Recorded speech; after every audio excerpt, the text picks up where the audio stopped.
Many thanks to ARC for convening us to talk about advancing industries and cities. Our way of contributing, in both cases at Bentley Systems, we say going digital, and this year we say digital twins are where we are in that advancement. And so many of you, how many were with us at our Year in Infrastructure event in London this past fall?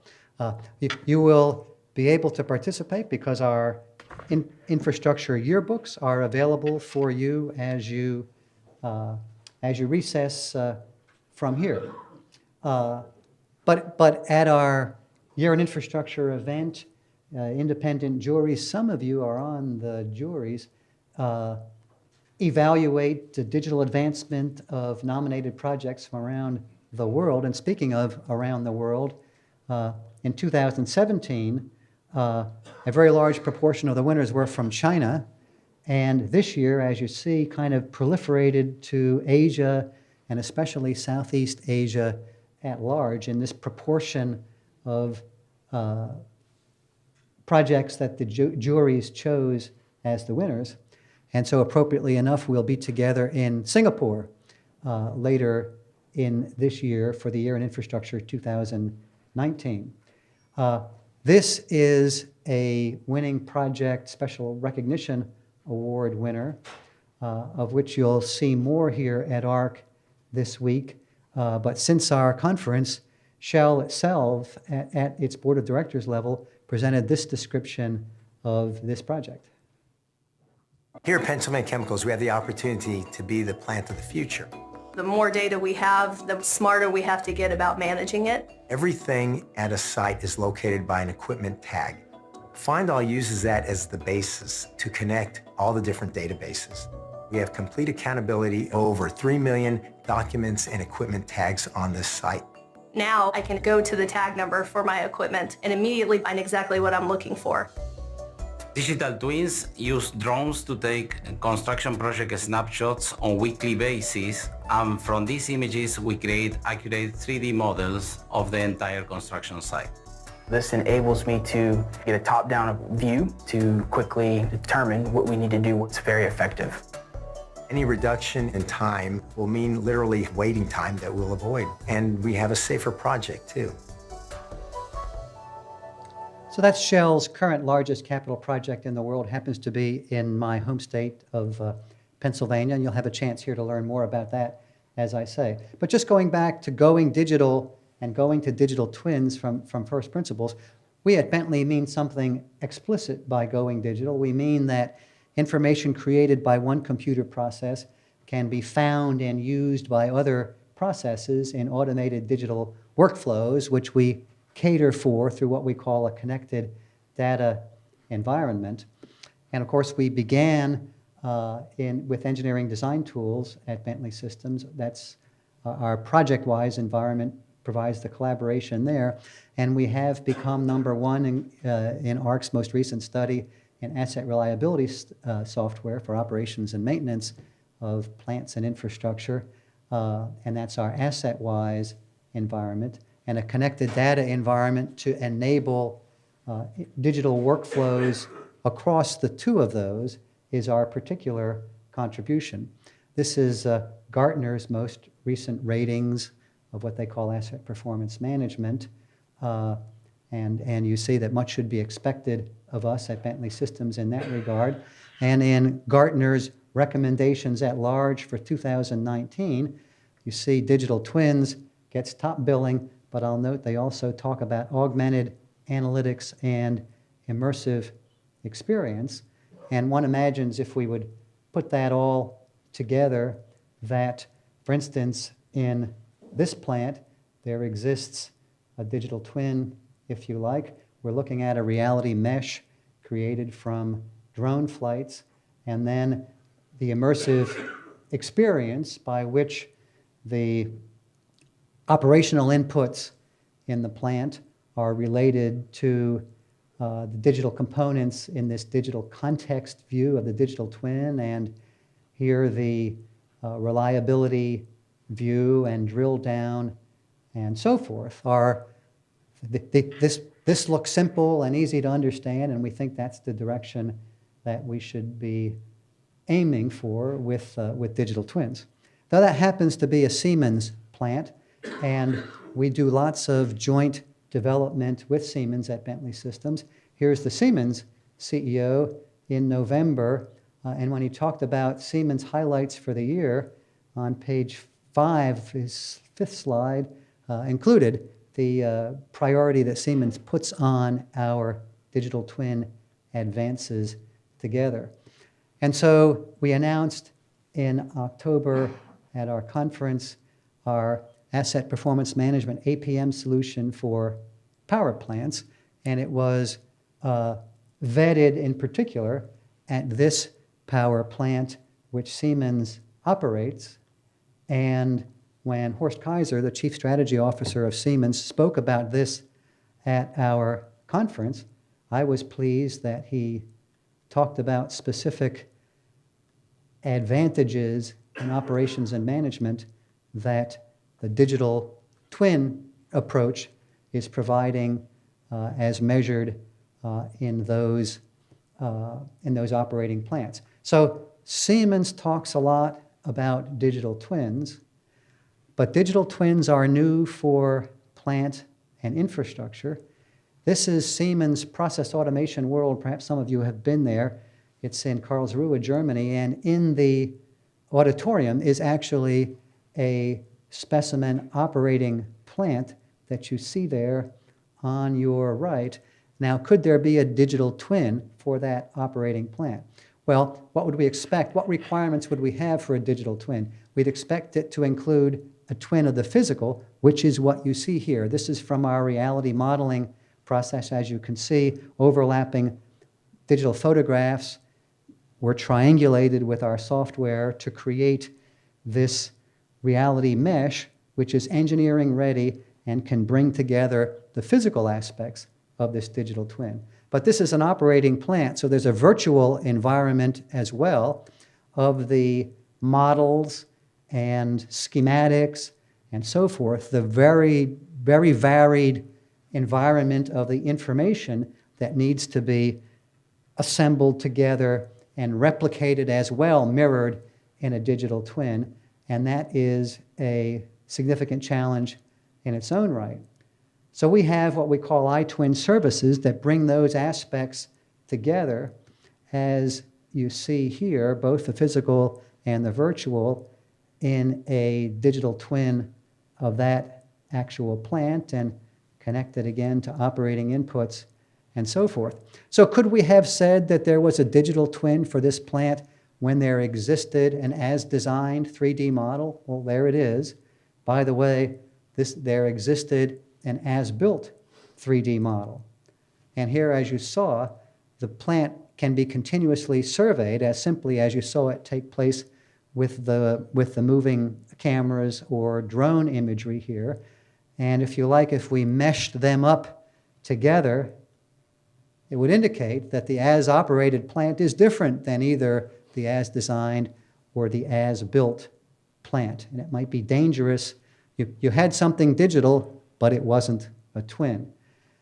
So we announced our iTwin services, cloud services, to maintain, if you like, add to the connected data environment. Connected data environment starts with the digital context, the physical environs and representation of the plant, the digital components that engineering applications create, that's the stuff of engineers, and the digital workflows to connect them together. And I'm going to talk about how our reality modeling process can connect the digital context and the digital components. So here is a plant in which we're using machine learning and training the software to recognize components. In this case, it's the emergency valves and the butterfly valves in this plant. So we can navigate to them in the reality mesh, refer for simplicity then to the image which was incorporated, and mark on the image the box that bounds the particular component we're classifying. We're training the software to recognize these valve components anywhere throughout any model in this plant or another of our plants.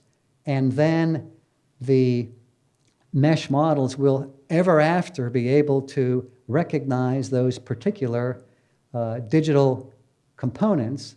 And it's particularly significant when these have to do with safety and so forth, and we can highlight and find in the digital context the digital components which the engineers have created and relate that information together between the physical and the virtual.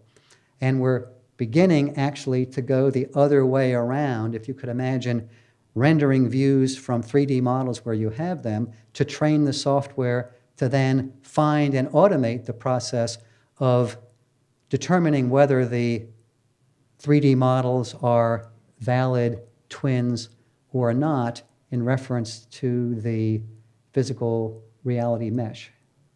So what our iTwin services add when you use our collaboration environment during a capital project such as the Shell project is that each time engineering inputs are checked in or out, they're digitally aligned so that they're semantically addressable. They're no longer in the peculiar idiosyncratic formats of the applications which created them, but can be navigated and understood and then synchronized with each such, and creating a timeline by which we can look at the history and perhaps the future of the project in an immersive visual environment as I've been showing, so we could have continuous and comprehensive status reviews through a project digital twin, but we especially can make what was otherwise dark data available and accessible to apply our analytics such as machine learning. And here's an actual project. It's High Speed 2 in the UK, the largest project in the world at the present time. And if we would like to be able to apply our analytics, for instance, to say from version to version of this part of the project, I think this is Euston Station in London, how is the cost and the schedule being impacted based on our own analytical rules, and to go from one version to the next across this timeline, and to be able to say what in particular may be causing, if our objective is to industrialize the project delivery here, we want to know, for instance, are we using the same components in steel, and highlight where that may not be the case. Those are rules that one would create and apply with one's own analytics to a project where a digital twin has opened up the engineering digital components to analytics through this process of digital alignment, change synchronization, and immersive visibility. So let's now go to the case of operating plants and what we could call a performance digital twin. This is the objective of our new plant site offering that we have jointly developed with Siemens, and which each of us are independently bringing to the market. And it is a cloud service for digital twins of operating process plants. And so what you want in an operating process plant when you have a cloud service is everything you expect from a cloud service: to be easy to use, to have everything be up to date. And when, for instance, here is a process plant where reality mesh is the digital context for a retrofit project, as you see here, and plant site can bring, no matter what the authoring application is for that plant retrofit, can bring it into the context of the existing operating plant digital twin, including at the level of intelligence relating to the engineering-ready reality mesh. And with a as-operated digital twin through a cloud service, you would want to be able to walk the plant, for instance, with your tablet, and be able simply to make annotations, to bring things up to date, to indicate minor changes that are to be done, and as we would do things in a way that you would expect to work as easily as this in plant site for editing and planning retrofits in the actual plant. This closes the gap between the potential of digital twins and actually being able to have an as-operated digital twin for any operating plant. And then for a brownfield project, this one is representative, you would start with the digital twin. The reality mesh model is on the right. Of course, that's engineering ready. It's created merely with overlapping digital photography, supplemented with laser scanning only where you need to do that, in areas of poor light, for instance, or reflectivity.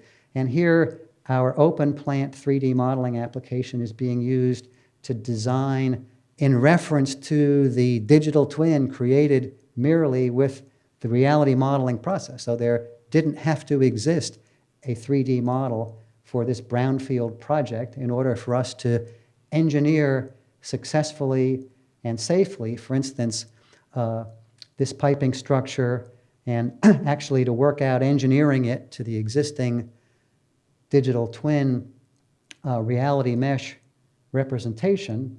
And we could go on, for instance, and use our pipe stress analysis applications to work that out in the overall context of the plant. And as you see, connecting that all together through a cloud service that makes it accessible and appropriate for brownfield retrofits. And then a timeline exists in the digital twin for all of these changes, and we can look for this retrofit project, for instance, at differences between versions of the brownfield plan and drill into the digital twin at the level of the 3D model, or as you can see here, the related analytics, the related schematics as well. So the key to what plant-site can do is recognize that you can have now a as-operated 3D model for any operating plant, but it has as well a virtual environment of the engineering information, which also needs to be digitally aligned and change synchronized to make sure it is in fact a twin. It's digital, but is it a twin? So we say that's very often been dark data to this point because it's been created by applications which are the only way you can open and see that data. And if you could open it and expose it to the analytics of the owner, we can accomplish all of these great things. So our particular contribution at Bentley Systems here is that we have opened up our Navigator web environment, the beginnings of what you need for AR and VR in this immersive environment, and to have not only immersive visualization, but analytics visibility, to be able to run the type of rules and analytics that I showed earlier. We have made our software for that an open source environment. We don't think anyone's done anything of that sort. So we're providing the digital twin capability to be used in terms of AR and VR and AI and machine learning the way that owners would gain the most. And at a minimum, it's the immersive visualization for the walkthrough, but that can go on to any level of analytics. So we also announced that with Atos, we're working with them to help create and curate, if you like, digital twins for operating plants in industry and infrastructure. And speaking of that, if we start on the industry side, so here's that Shell PennChem project again. It happens that iBot Solutions, which flies the drones every week, Jack Leidick is here. He'll be speaking tomorrow about that. And you can kind of get a glimpse of the interest of this project, which is 1,000 acres. This is the digital twin, the physical digital twin at some point. And I call attention here, you might say, gosh, so much risk in plants has to do with underground piping networks. Too bad we can't observe those, but you can. During construction, you see there's always an open trench where those pipes are. And so having a subsurface digital model seems very valuable to us. And when we talk about cities, the other part of this conference, imagine how useful that is, as in this case, where there exists a subsurface model of these municipal utilities. We can see it with immersive devices such as this, but then it can help us, for instance, to mark safely where we might excavate or avoid excavation, and think of the time saved in exploratory excavation, and in the case of industrial plants, the accidents and lives saved by having digital twins extend to the subsurface. So I just want to conclude with another example of how industrial and infrastructure digital twins can help together. So what about Houston and the problems with flooding that are so recent in our memories, and our remediation of those? Now, the Army Corps of Engineers is the largest user of our software in the world. How would this go together? Well, one of our most recent offerings from Bentley Systems is a product called OpenFlow's Flood. And here, the digital context from drone surveys is used to create the environs to then simulate rain permeation and flood risk assessment for, you could imagine, here it's a city, but it could be an industrial plant, and to analyze the loss from any particular flood or weather event. And of course, what we want to do as engineers is engineer mitigation with our software, where we can simulate in a digital twin, what if we had flood barriers, what would we save, kind of putting this all together. And I'm going to talk tomorrow morning, that's Wednesday morning, on a panel, and talk about how digital twins can help both in industry and infrastructure for going digital. Thank you. And is there time for a question? We don't have time for Thank you. questions.